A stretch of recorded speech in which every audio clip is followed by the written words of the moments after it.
students, this is exercise number 10 of the Progressive Monthly Magazine, August 2021, on the speed of 100 words per minute. Start. What has actually troubled us is the variance between precept and practice in this country. When we discuss philosophy, we rise to Himalayan heights. And when it is a question of personal life, we go to the abysmal depth of the Arabian Sea.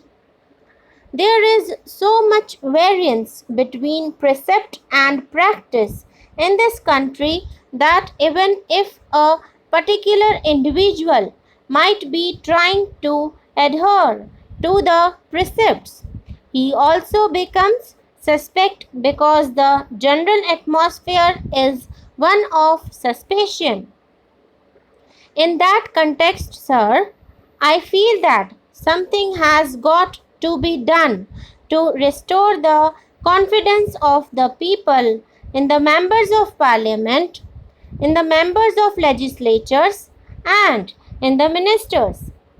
Now, my friend made a suggestion that after all, we are all answerable to the people in this country, and when representatives come through elections and people vote for them, that is a sure proof of the people's confidence in those elected representatives. I would respectfully differ from my friend on this kind of a diagnosis or analysis of the problem that electorally everything can be solved. The problem of human character, human integrity, human behavior, morality cannot be solved by an electoral process. There have been men in the world who are of great moral stature, men of great character and integrity, but they never won an election.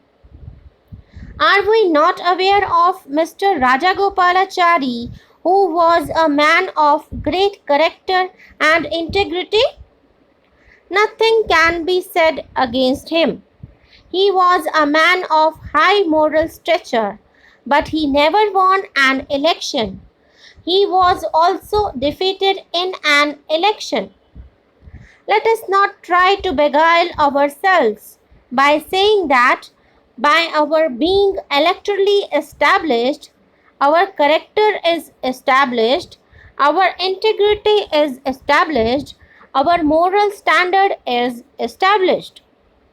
After all, the kind of electoral system that we have in this country itself corrupts the entire political system, the entire politics in this country. How many of us can claim that we limit ourselves to the amount prescribed in the Representation of the People Act when we contest an election? Which member of parliament does not spend above that amount? How many of us file a true return in compliance with the provisions of the Representation of the People Act?